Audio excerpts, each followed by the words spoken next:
Hello, and welcome to our 57th consecutive monthly broadcast on how to purchase new releases. Today is Thursday, July 30th, 2015. This presentation is unrehearsed. By that I mean is I put down the numbers and Mark and Ken take pot shots at me, which is the way we want it. Affectionately take pot shots. Exactly.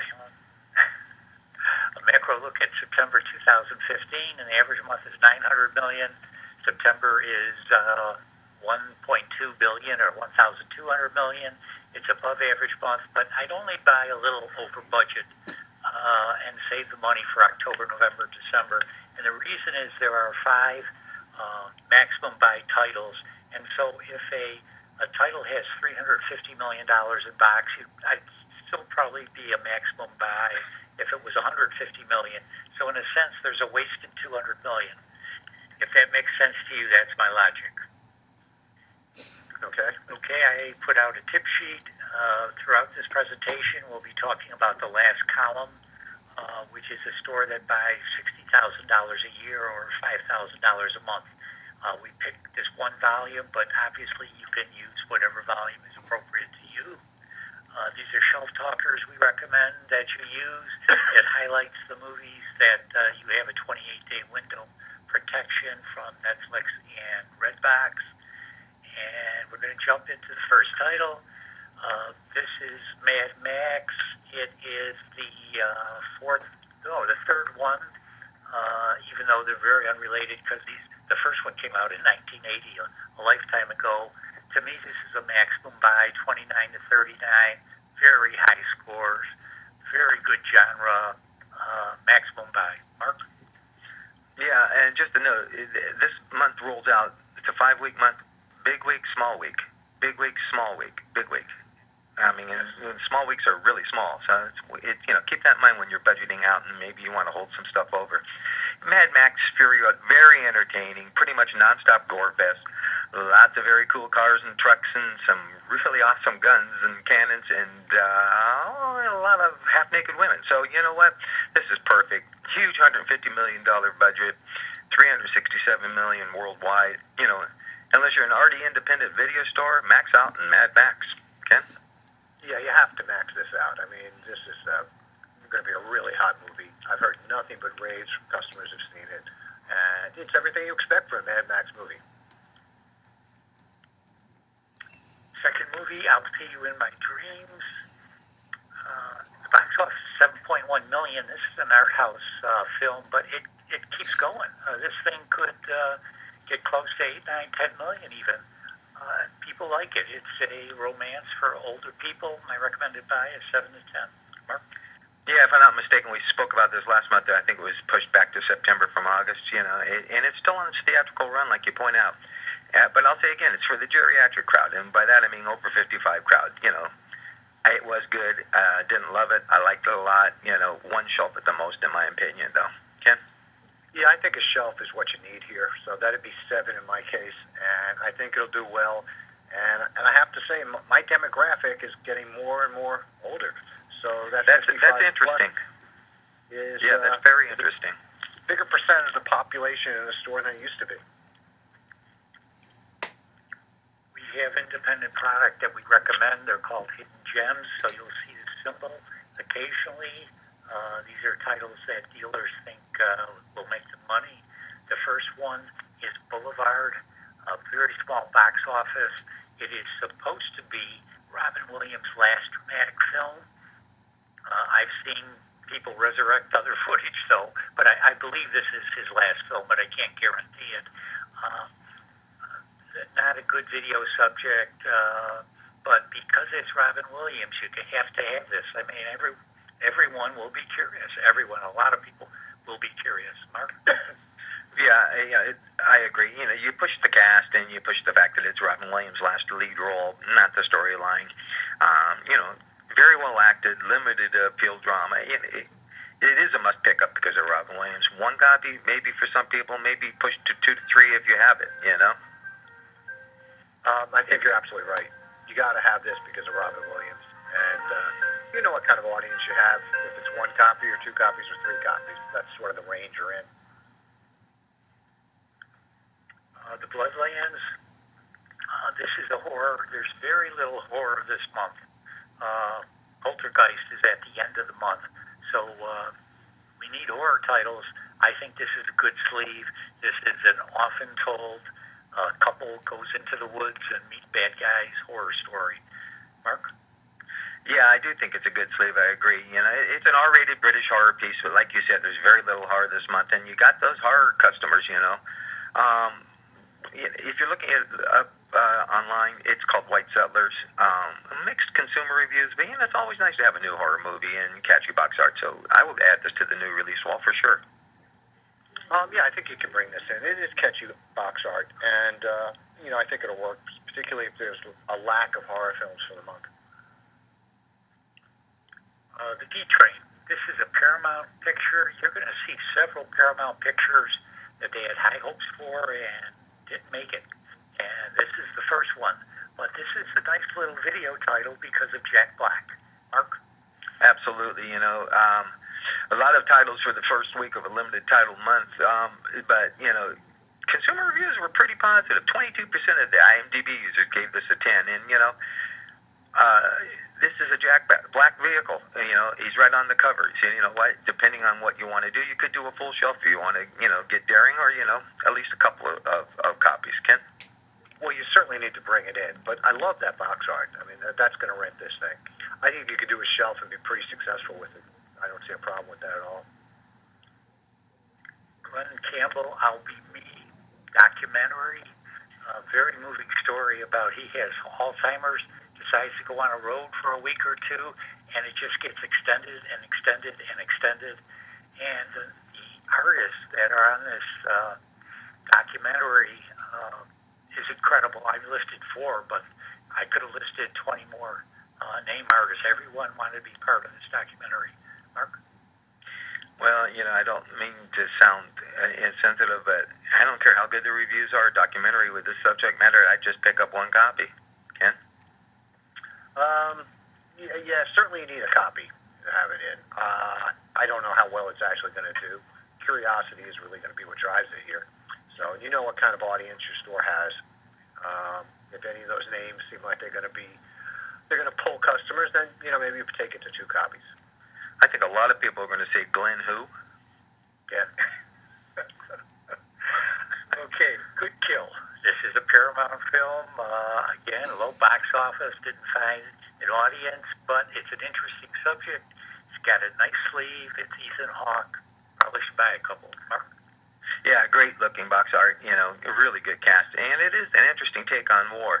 But it's bad timing. Coming in on the heels of Sniper, it's just not that, and it just really kind of fizzled at the box office.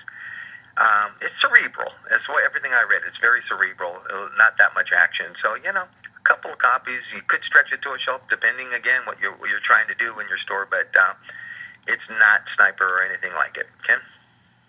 I don't think I'd push it to a shelf. Certainly, 3 copies I think is where I'd go. I don't like the New York Times quote on the cover. That's not going to work for my audience. It's got to be a Boston Globe quote. I understand completely. The Face of an Angel. I put this on, even though the scores are relatively low, because it has Kate Beckinsale and Daniel Bruhl, and it's an interesting story. And 2 artists I named are on the sleeve. That's why I included it for your consideration. Mark? Yeah, and I love the box art, and the cast would draw me in. I'd rent it. Definitely worth a pickup. I would push it because next week is the second week, September 8th, is so light on titles. I'd push this to the next week. Nobody will know the difference, and give it a couple, 2, 3 copies. Ken? I think Mark makes a really good point. This is the kind of title you can easily decide your own street date. And since you don't have anybody you're competing with head-to-head, there's no reason not to. So I would move this to the following week, which is a lot softer. And I think 3 copies or so is a good number. Second Tuesday of the month, September 8th, The Age of Adaline has good scores. This is a romance fantasy that delivers. Mark? Yeah, it does, and you could easily and should add mystery to that genre because more than anything else, more than a romance, It's really a mystery, in my opinion. With that said, I wish the artwork reflected that a little bit. Still, like you said, a really good movie. It'll appeal to men just about as much as women. It was, it was that good. Michael Huisman, or however you pronounce his name, he's best known as Dario Naharis in Game of Thrones. He's an up and comer. Really good movie, legitimate theatrical legs. Just seems like it played forever. Considering how sparse the second week is, I would do at least 3 shows. Ken? I'm impressed by the box office there. I really am. Not so impressed by the box art. So I'd probably, I'd be certainly bringing this in, no question. But I'd maybe look at 2 shelves here. Beyond the Mask, 1.3 million, PG, historical piece. I don't remember this film. So I don't have a lot to say about it. It looks like an old-fashioned adventure movie. Mark? Yes, you're absolutely right. It does look old-fashioned. Now, just a note, Ken, that Age of Adaline is the only theatrical release this whole entire second week. Beyond the Mask, the artwork says exactly what it is. It's an old-fashioned period piece drama. Those do well for you. Like Ken's pointing out, a lot of the demographic is skewing older, then pick up 2 or 3, 4 copies, Otherwise, at least a couple copies, in my opinion, Ken. Yeah, a couple of copies of this for sure. Looks to me like you could have Errol Flynn play one of these parts. American Heist, September 8th. 2 good stars. I think this is going to get a theatrical play, small, starting this weekend, but I'm not absolutely sure. Mark? Yeah, I believe you're right. It does have a $10 million budget. Like we were discussing, a lot of these smaller movies are having a hard time finding theatrical screens to play on. This is a recognizable cast. It's a violent, R-rated action crime drama. And almost 1 out of 4 people that have seen it have given it a 10 on IMDb.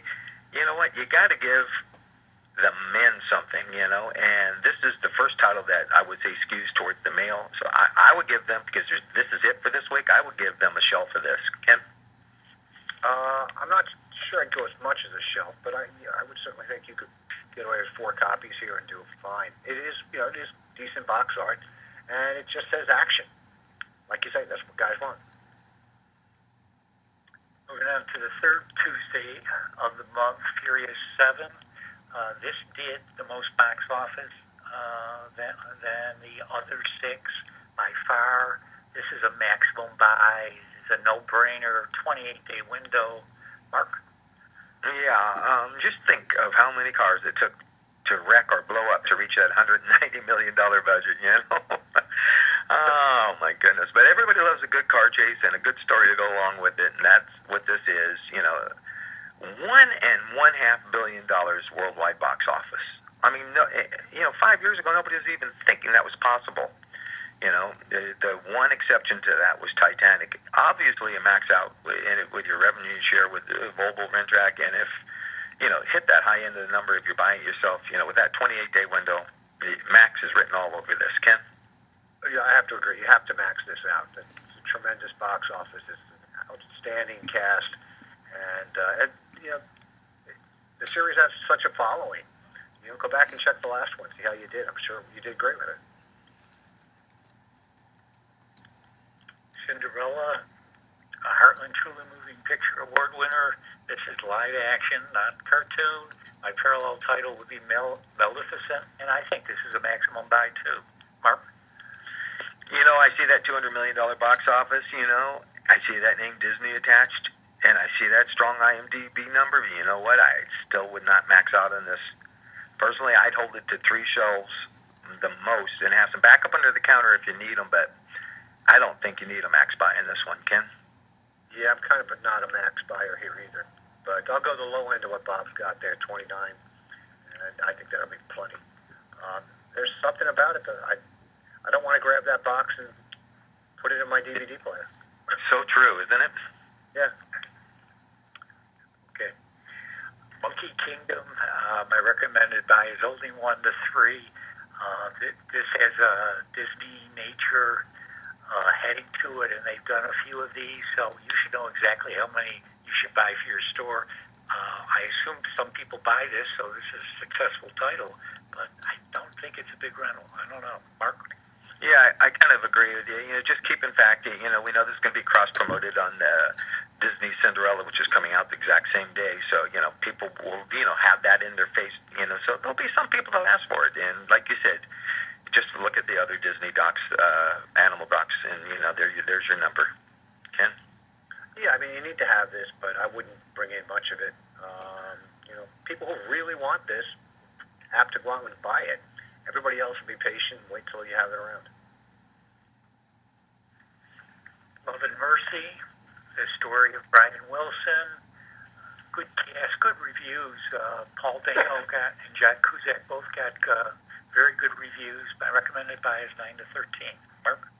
Yeah, and Paul Dano might actually even get an acting nod if they remember this movie when it comes to award time. Who doesn't love the Beach Boys? Nor a good movie. And like you pointed out, the acting is just excellent, and so are the reviews. So, I'd say at least 2 shelves. Ken? I like the 2 shelf number. I like the box art. I like the cast. I think this is going to do just fine. This will be a good, solid, steady producer. I agree. The Overnight, yet another low box office Paramount film. I think you should buy a couple because there isn't a lot of independent product. Mark? No, I definitely agree. Fresh, interesting premise. Again, I would add mystery to the genre after reading what I read about it. And keep in mind, it's R-rated for strong sexuality and graphic nudity, and that always works well on home entertainment for me. You know what? I'm gathering this is going to build some word of mouth and legs, and I would push that number to 3 or 4, and I'd probably push it maybe next week because again, there's hardly anything coming out next week. I might hold this for the following week. Ken? I like the release date manipulation strategy, but I think 3 or 4 copies here will work just fine. I mean, it's catchy box art. I feel like I've seen that box art someplace before, but it still works for me. And like Mark said, that kind of a R rating is wonderful on video. Yes, it is. The 4th Tuesday of the month, Pitch Perfect 2, did dramatically better than the first one. The first one did $65 million. This, to me, is a maximum buy title. Mark? Yeah, they give home entertainment some credit for that, too. Isn't it amazing what it did for the Die Hard franchise and so many others? And now look at this, it's just, just really amazing. Like Furious 7, this is picking box office steam in 3 times the original box office. I'm impressed. I haven't seen them, but you know what? Like they say on the pitch, the pitches are back. I'm gonna watch this. And that 28-day window is huge for this because this has got a following. All right, I'm gonna say 4 shelves because there's nothing else really coming out this week. Ken? Yeah, max this one out for sure. I mean, this is going to be huge. The first one just grew in success on video. This is just going to come out of it's just going to take right off, and it's going to keep going. And used sales on this will be tremendous, too. Now you have the 28-day window. I don't see how you go wrong with the 39. Another hidden gem, Resolved Magnolia title, is Guy Pearce. It's a love and life triangle story. It's a comedy. Recommend you buy it. Mark? Yeah, and if you don't, if you don't push, some of these other hidden, independent titles up to this week, this hidden gem is possibly the only other movie coming out this week. So if that's the case, you at least a half a shelf, maybe a shelf, and it's very critically acclaimed. It's from Down Under. Guy Pearce is a big star. I don't know, Ken. What do you think? I think you do fine with 4 copies here, and you could take this up to 7 if you can, or you wouldn't get hurt if you went down to 2. You get to actually pick the demand level by how much shelf space you give this. So I'd be bringing in 4. The last Tuesday of the month, Spy, box is now at 108 million, but it's still going up. It'll probably end at it may push 120. I'm not sure. 115 to 120. I would say this is the maximum buy, and I would parallel it to Tammy. Mark? Yeah, we'll do better than Tammy in every respect. Going back to last week, keep in mind, if you don't push anything up to that week, what you're going to have for that whole week is pitch perfect in results. That's it for the whole entire new release week. So, you probably want to massage some of those titles around. Melissa McCarthy rents, Jason Statham rents, funny R-rated action comedies rent. You know what? And then you give it a 28-day window and good reviews. Absolutely max buy. Ken? Yeah, it is a max. McCarthy just rents and rents and rents. And she crosses all the demographics of the audience, too. I mean, whatever age barriers are, they don't apply. And so I think this will do tremendously well. And it'll have some good legs, too. Poltergeist. This is a remake. This is the only box office horror title this month, so it is worth 14 to 20. Mark?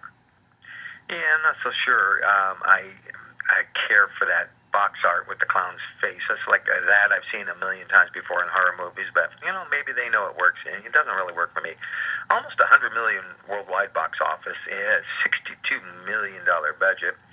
That window is really, really big. Boy, a lot of great windows this month, But keep in mind, you have a lot of competition on the small screen in late September. You have the NFL, you have baseball playoffs, all the new TV series debuting. So I might save a little money and try to hold this to 2 shelves. What do you think, Ken?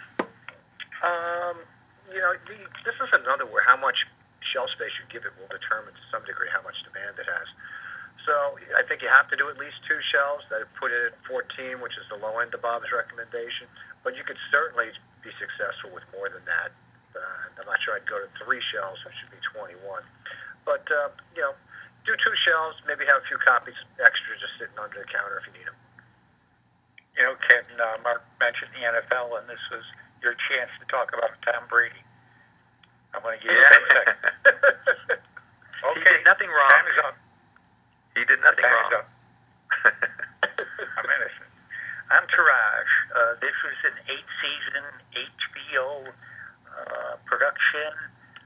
It grossed $32 million. It's got a built-in audience, 13 to 19. Mark? Yeah, you know what? This has been dubbed the male version of Sex and the City. I love the series. I was glued to it. I was addicted to it. It does have that built-in audience from its very successful HBO run. And you know what? Also, it got an A- from moviegoers exit polls, so that's really strong. To me, you can't save the money for the fall, but this might have some appeal. I'd still hold it to 2 shelves right there in Bob's recommended number, but I bet you this has some legs. Ken?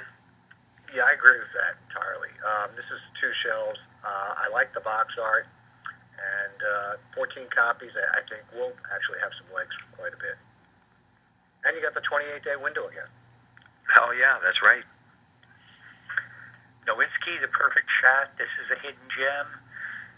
Unusual to have a documentary on basketball as a hidden gem, but this guy's going to get a lot of publicity because he's about to become the 6th NBA person to hit 30,000 points, and there's going to be a lot of publicity, and it's an interesting documentary. Mark?